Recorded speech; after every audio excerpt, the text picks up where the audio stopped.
My name is Onome, and I'm going to be telling you my story. My virginity was the only important thing in my life.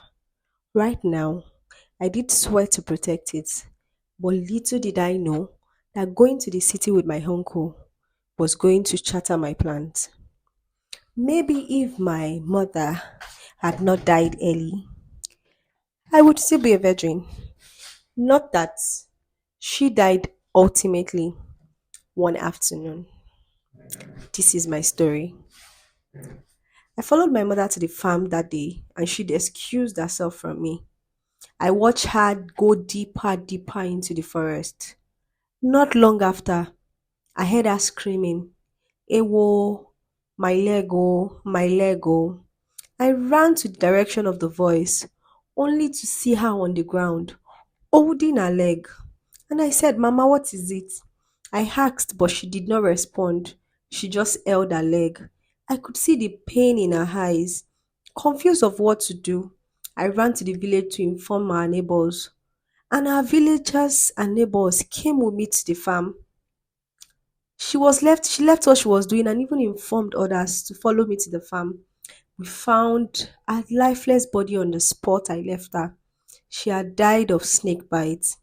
I cried bitterly and refused to be consoled. After our funeral, I decided to move in with my paternal uncle to the city. I had no choice. I thought that would help me start a new life, but little did I know that was the beginning of doom. When I came to the city that night, he showed me my room and introduced me to his wife and kids. He has two kids, one named David and the other one named Tessie. They were just 8 years old.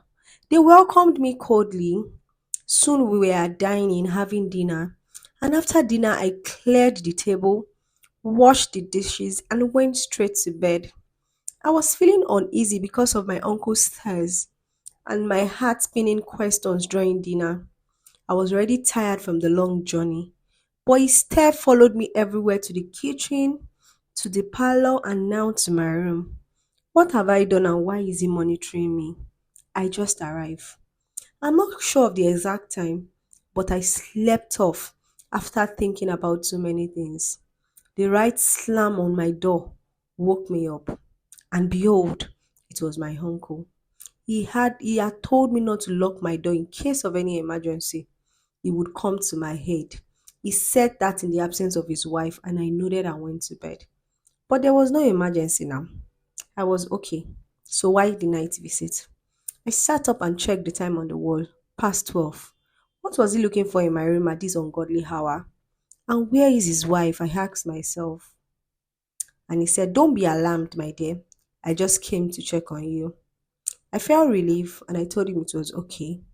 But he did not see anything else, and I saw his hungry eyes staring at my breast. I had no bra on and my pajamas were somehow crystal, but I didn't like his stare. Why is he looking at me like that? I was only 16 at this time, and I'm his niece. I said, Uncle, I am okay. He came and sat close to me, and what he told me shocked me. He said, You don't need to be alarmed. It's no big deal. I've been watching you and I think I like you. I was confused and he gave me a searching look. And I said, Uncle, I don't understand though. I was feeling very uncomfortable. And he said, You're not a baby and you know it. You know what I want it. And it will be easier if you give me when I want and keep your mouth shut. I called the shots in this house and you are now under me.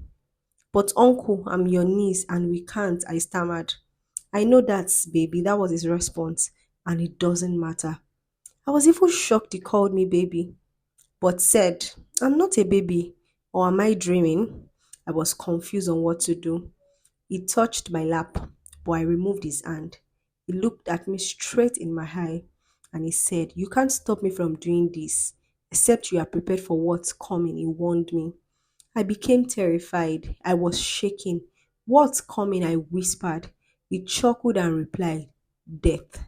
He whispered black and slid his hand under the pajamas. My heartbeat increased. I don't want to die. Tears began running down my cheeks. Oh God, I promised to keep my virginity to marriage, but I can't fight this battle. He ignored my tears, held my head close, keep my lips, and I couldn't resist. I don't want to die. I can't fight him. He's stronger than me in minds. And I'm just 16. Along the line, we heard footsteps, and he stood up, walked to the door. But before he could go out, his wife came in. He told her he came to check on me because he heard me scream. And she said, "Oh, she's new here. Maybe a nightmare." I was wondering where you could go by this time and left the bed. The wife told him, and he gave me a threatening look and a whisper, "I will be back." I fell on the bed. I sobbed. Who will save me from this beast? The next day was Saturday. My uncle's wife left for shop after breakfast and instructed me to keep the house and her kids in order.